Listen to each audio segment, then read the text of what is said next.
Je suis étudiante en licence 3 en comptabilité et gestion. Je vais vous présenter une brave dame, une reine et prêtresse, une héroïne sénégalaise contre la colonisation de la résistance casamançaise, qui répond au nom de Aline Sitoé Diatta. Aline Sitoé est née en 1920 à Cabrousse, dans le quartier de Bossor.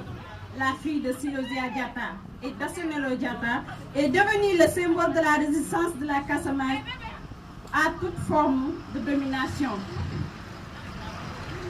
Avec la mort prématurée de son père, elle sera prise en charge par son oncle paternel, Elebalil Diatta. Très jeune, elle quitta son village pour aller travailler à Ziguinchor comme décor. Mais à cause des conditions de vie éprouvantes, elle va quitter la Casamance pour Dakar, où elle sera bonne à tout faire ces gens colons du nord de Martinique, régisseurs des produits de base dans l'Ouest africain. Elle devait avoir 18 ou 19 ans.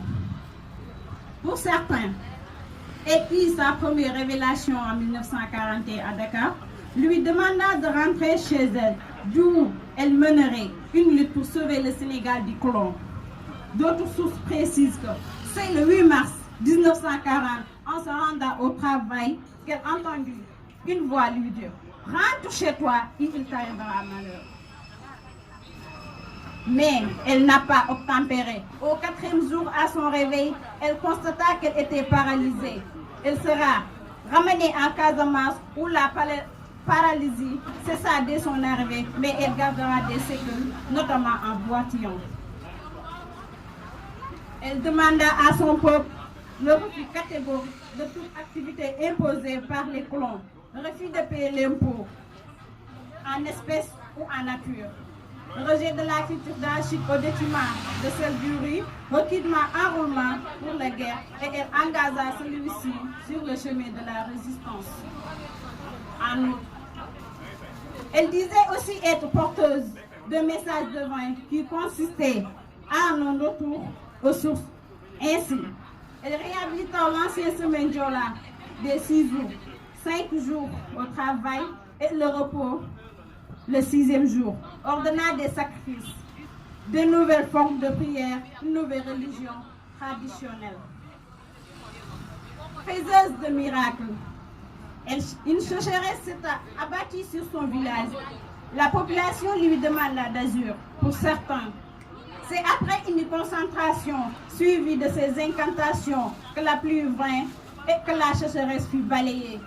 Pour d'autres, c'est après le sacrifice du bœuf noir que les pluies bienfaisantes arrosèrent les rizières de Chéché. Elle fut aussi capable d'accomplir des miracles. Elle commença par guérir des malades, rien que par une imposition de main. Cela s'était produit presque à son insu. Elle rendit visite à une famille et miraculeusement, dès qu'elle tournait le dos, un homme ou une femme allait trouver le entrée grâce à la poignée de main d'Aline. Son nom se répandit dans toute la région. De nombreuses délégations villageoises se rendirent à Cabrousse pour la rencontrer. L'audience de la prophétesse ne cessa de croître, car, en plus des différents miracles qu'on lui attribuait, son message de respect pour les traditions touchait tous les groupes ethniques. Car, quelle que soit leur obédience religieuse, et comme l'ancien roi de Casamance était mort, et que son successeur ne pouvait être qu'une personne douée de pouvoir surnaturel, on pria Aline Sitoé d'assumer la charge. Elle fut sacrée reine, et beaucoup de monde venait en pèlerinage ou pour faire les sacrifices qu'elle réclamait en vue de pardon divin ou pour que la pluie tombe.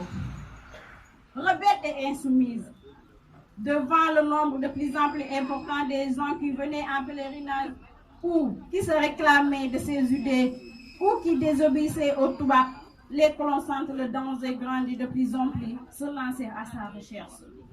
L'administration coloniale décréta qu'elle était rebelle et insoumise, qu'elle prônait une insurrection rampante, qu'elle s'opposait à la France et qu'elle était à abattre. C'est ainsi que les soldats arrivèrent un jour où elle était en règle menstruelle. C'est les jours-là. Les règles sont considérées comme impures et la femme en règle doit, entre autres, quitter son domicile pour aller dans un lieu réservé à cet effet. Ils tirèrent sur ce qui se trouvait dans les alentours, tuant une femme qui prenait pour aller se tuer. Le lendemain, pour éviter que d'autres innocents fussent tués, elle alla elle-même se présenter au colon. Elle est arrêtée avec son mari en mai 1943, jugée et condamnée à la déportation et emprisonnée au Sénégal, ensuite en Gambie et finalement au Mali. Aline Sitoé Diatta meurt en 1944 à Tombouctou au Mali. Âgée d'environ 24 ans, la jeune femme reste une figure emblématique, considérée comme héroïne de la résistance casamançaise à l'autorité coloniale. Je vous remercie.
C'est l'anniversaire de notre Diola national. Alors, 1, 2, 3, chacun. Anniversaire, joyeux anniversaire, joyeux anniversaire, Yacine, joyeux anniversaire. Happy birthday to you, happy birthday to you, Diola. Happy birthday to you, Diola.